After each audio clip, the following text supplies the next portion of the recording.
সন্ত্রাসের রাজধানী মোহাম্মদপুর আর মাদকের রাজধানী বাড্ডা ভাটারা, এমনই গল্প এখন রাজধানীবাসীর মুখে মুখে। রাজধানী ঢাকায় মাদক এখন নির্দিষ্ট স্পটের মধ্যে সীমাবদ্ধ নেই। চিহ্নিত এলাকা ছাড়িয়ে এখন অলিগলি, পাড়া মহল্লা, আবাসিক এলাকাতেও ছড়িয়ে পড়েছে মাদকের বিস্তার। বিশেষ করে ইয়াবা, হেরোইন, মদ, গাঁজা, ফেনসিডিল সহ বিভিন্ন ধরনের কৃত্রিম মাদকের বিস্তার উদ্বেগজনক পর্যায়ে পৌঁছেছে।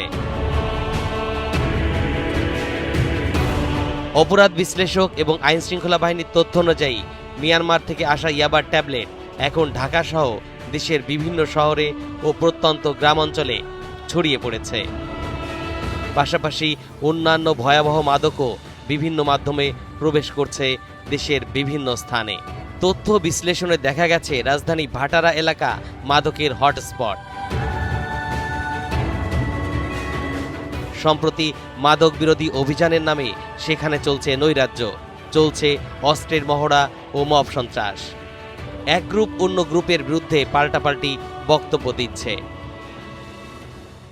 আসলে আমরা হানিফকে আক্রমণ করতে চাই। আমরা মাদক বিরোধী আন্দোলন করতেছি। যারা মাদক বিক্রি করে, যারা মাদকের নিয়ন্ত্রণ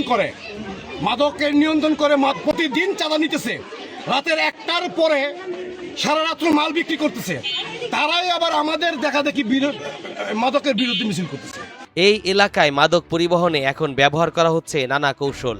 কখনো দোকানের আড়ালে, কখনো ভ্রাম্যমাণ দোকান, কখনো আবার হেঁটে চলার মধ্যেই লেনদেন হচ্ছে মাদকের। 5 আগস্টের পর ভাটারা এলাকায় ইয়াবা, মদ, গাঁজা সেবন অনেকটাই প্রকাশ্য রূপ নিয়েছে। একাধিক গোয়েন্দা সংস্থার তথ্য অনুযায়ী ঢাকার 8টি অপরাধ জোনে 247টি স্থানকে মাদক কেনাবেচার হটস্পট হিসেবে চিহ্নিত করা হয়েছে। এর পেছনে অন্তত 231 জন ডিলার পর্যায়ের মাদক ব্যবসায়ী এবং 3500 জনেরও বেশি মাদক কারবারি রয়েছে।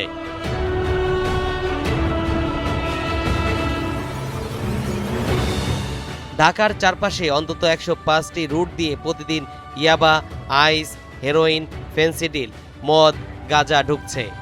এর মধ্যে ভাটারার 100 ফিট মেরুলবাড্ডার কাঁচাবাজার এলাকা হটস্পট হিসেবে পরিচিত পেয়েছে। মাদক ও কিশোর গ্যাংয়ের দৌরাত্ম্যে আতঙ্কে দিন কাটাচ্ছে এখানকার স্থানীয়রা।